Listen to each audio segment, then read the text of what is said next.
हम लोग करें एनर्जी फ्लो। एनर्जी फ्लो में तेरे को मैंने भी जस्ट ये चीज़ बताई है कि एनर्जी फ्लो में क्या होता है, फूड चेन की हेल्प से प्लांट्स,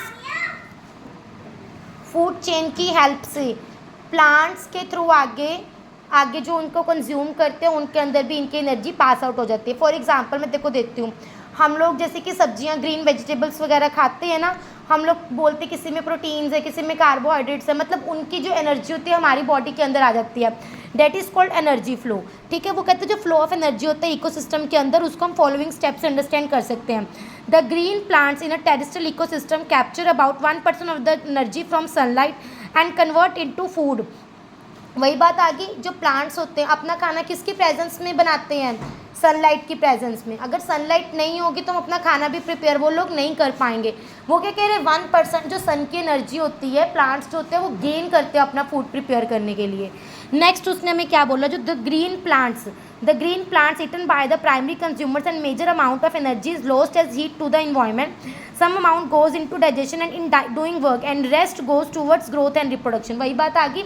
अब उन्हीं ग्रीन प्लांट्स को कौन कर, अब देख तुम वेजिटेरियन हो, हम भी वेजिटेरियन हैं, हम लोग मतलब जैसे कि हम लोग सब्जियां खाते हैं, फ्रूट्स खाते हैं, कंज्यूम करते हैं, तो उसमें से थोड़ा सा पार्ट मतलब 50% पार्ट कंसीडर कर ले। 50% पार्ट हमारे डाइजेशन के लिए हेल्प करते हैं और 50% पार्ट हमारी रिप्रोडक्शन और ग्रोथ के लिए हेल्प करते हैं। मतलब देख, हम एक छोटा बच्चा जब पैदा होता है हम उसको अलग अलग तरह की मतलब पल्सेस वगैरह देते हैं, वेजिटेबल्स देते हैं, ठीक है ना। हमारा मेन क्या होता है कि उसकी बॉडी के अंदर कुछ न्यूट्रिशन जाए तो तभी वो ग्रो कर पाएगा। अगर हम लोग नहीं खाएंगे तो हम ग्रो कर पाएंगे। This is all about it. Point समझ आया मेरा। अब ये इसके ट्रॉपिक लेवल्स हैं। यहाँ से सनलाइट से प्रोड्यूसर्स को कौन करता है, herbivores, carnivore, then top carnivores. Point clear हो गया। नेक्स्ट है हमारे पास an average of 10% of energy of food eaten by an organism is turn back into its own body and made available for the next level of consumer. This is known as 10% law. वो यहाँ पे क्या कह रहा है, जो 10% energy जो होती है, 10% energy of food eaten by an organism turned back into its own body. अब देख, प्लांट्स ने सारी की सारी एनर्जी नहीं हमें दे दी, 10% वो अपनी बॉडी के अंदर ही रखते हैं, आगे फर्दर वो दे देते हैं। ठीक है, ये चीज़ होती है इसके अंदर। Then similar since only 1 liter energy is available for the next level of consumer, food chain generally consists of only 3-4 steps. The loss of energy at each step is very large, so very little usable energy is left after 4 tropic of level. Next is 4. From the above diagram, 2 things become clear. The flow of energy is unidirectional. The energy that is captured by autotroph does not revert back to the solar input. Also the energy which passes through the herbivore does not come back to the autotroph. ये वाला main आपके पास point यहाँ पे उसने दिया हुआ है, most important point है। उसने क्या बोला, अब जो प्लांट्स ने एनर्जी सनलाइट से ले ली, इज़ इट पॉसिबल कि वो जो सनलाइट से उसने एनर्जी ली है वो सनलाइट के पास वापस चली जाएगी? नहीं जाएगी ना सनलाइट के पास वापस। तो वो सनलाइट के पास ही, जो सनलाइट ने एनर्जी एक बार प्लांट्स को दे दी, अब वो प्लांट्स के पास रहेगी, और प्लांट्स की एनर्जी जो हर्बीवरस के पास चलेगी वो हर्बीवरस के पास रहेगी। तो यहाँ पे वो यही कहना चाहते हैं, कोई एनर्जी रिवर्ट बैक नहीं होती है, जिसके पास एक बार जो चला गया वो वैसे ही स्टे रहता है। ठीक है, ये है। अच्छा, तूने सुना होगा अभी जो पीछे कोरोना का पीरियड आया था, सबसे बड़ा एग्जांपल देती हूँ। कोरोना पीरियड आया था, हमने बोला था चाइना से आया है। आपको पता है चाइना के अंदर एनिमल्स के अंदर कुछ वायरस होते हैं।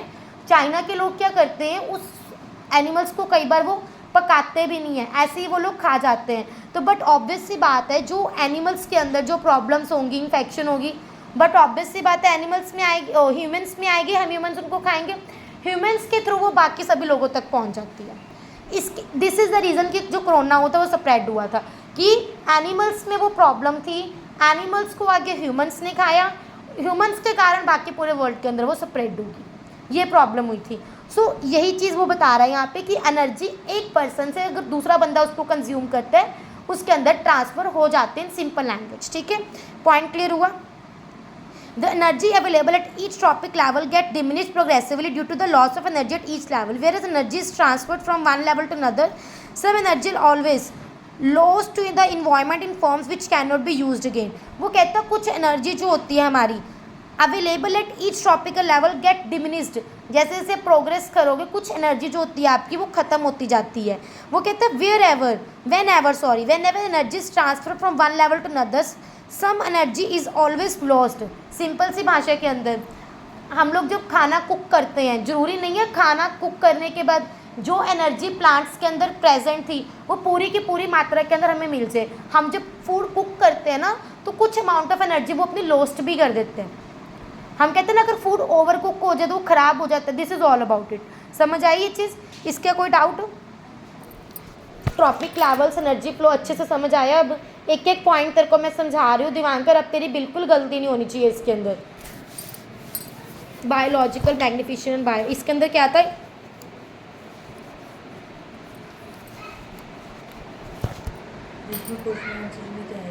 It is also called bioconsumption. It is defined the phenomenon of progressive increase in the concentration of harmful non-biodegradable toxin in the body of in at each successive tropic level. It is also called bio.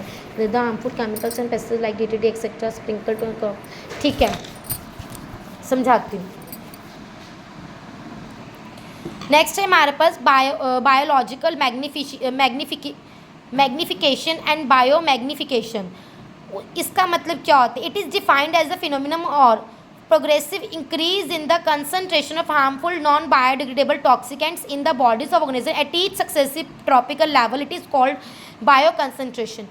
इसके अंदर क्या होता है? जैसे तूने सुना होगा, हम लोग प्लांट्स वगैरह को ग्रो करने के लिए या अपनी एग्रीकल्चर को आगे करने के लिए हम लोग उसके अंदर पेस्टिसाइड वगैरह का इस्तेमाल करते हैं, केमिकल्स का इस्तेमाल करते हैं।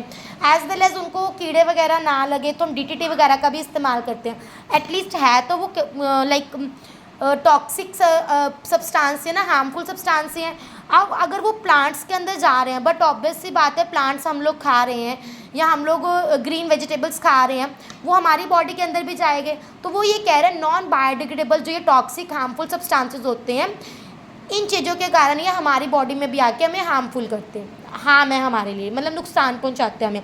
This is called biological magnification. अब इसके कारण क्या है, कॉजेज क्या है? वो कहता है harmful chemical and pesticide like DDT etcetera are sprinkled on the crop plant to protect them from pest and diseases. This chemicals इधर वॉश डाउन इनटू सॉइल और इनटू द वाटर बॉडीज। वही बात आ गई।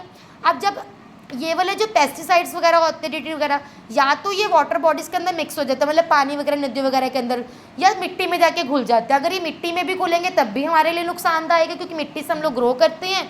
वाटर में घुलेंगे तब भी, क्योंकि पानी पीते हैं हम लोग। वो कहते हैं from soil these are absorb by plants along with water and minerals from water bodies these are taken up by aquatic plants and animals. वही बात आ गई। सॉइल का भी उसने बताया, सॉइल के अंदर मिक्स होगा तो प्लांट्स वगैरह के अंदर ग्रो हो जाते हैं, और अगर पानी में मिक्स हो जाए तो एक्वेटिक प्लांट्स या एनिमल्स को हार्म करते हैं लोग। This is why our food chain such as wheat, rice, fruit and vegetables, food grains such as wheat, rice, fruits and vegetables and even meat contain varying amount of pesticides residues. This is one of the ways in which the toxic chemicals enter the food chain. अब तूने सुना होगा आज के time में जो बीमारियां हैं बहुत ज़्यादा फैल रही हैं, बहुत ज़्यादा स्प्रेड हो रही हैं, बिकॉज अगर हम आज से 100 साल पहले की बात करें, दैट टाइम केमिकल पेस्टिसाइड्स वगैरह नहीं थे। 100 साल की बात भी मैं क्यों करूँ, अगर हम आज से 20 से 25 साल पहले की भी अगर हम लोग बात करें ना, तब भी पेस्टिसाइड्स केमिकल्स वगैरह का यूज़ जितना आज के टाइम में हो रहा है उतना नहीं होता था। ठीक है, पॉपुलेशन भी कंट्रोल में थी, बट अब जैसे जैसे पॉपुलेशन के बढ़ने से पेस्टिसाइड केमिकल्स का इस्तेमाल बहुत ज़्यादा होने लग गया। जो हम फूड ग्रेन्स कंज्यूम करते हैं, wheat, rice, fruits, vegetables, even meet also, ये पूरे के पूरे कॉन्टामिनेट होते हैं वो वाले टॉक्सिक सब्सटेंसेस के थ्रू। ये हमारी बॉडी के अंदर जाके हमें बहुत ज़्यादा हार्मफुल इफेक्ट करते हैं। जैसे कि आजकल में कैंसर की बीमारियाँ, अलग अलग तरह की बीमारियाँ इन्हीं कॉन्टामिनेंट्स के कारण हमारी बॉडी के अंदर जा रही हैं। ठीक है, जो ये केमिकल्स होते हैं नॉन बायोडिग्रेडेबल होते हैं और ये हमारी बॉडी को बहुत ज़्यादा टॉक्सिक लेवल पे क्या करते हैं, नुकसान पहुंचाते हैं। क्लियर हुई?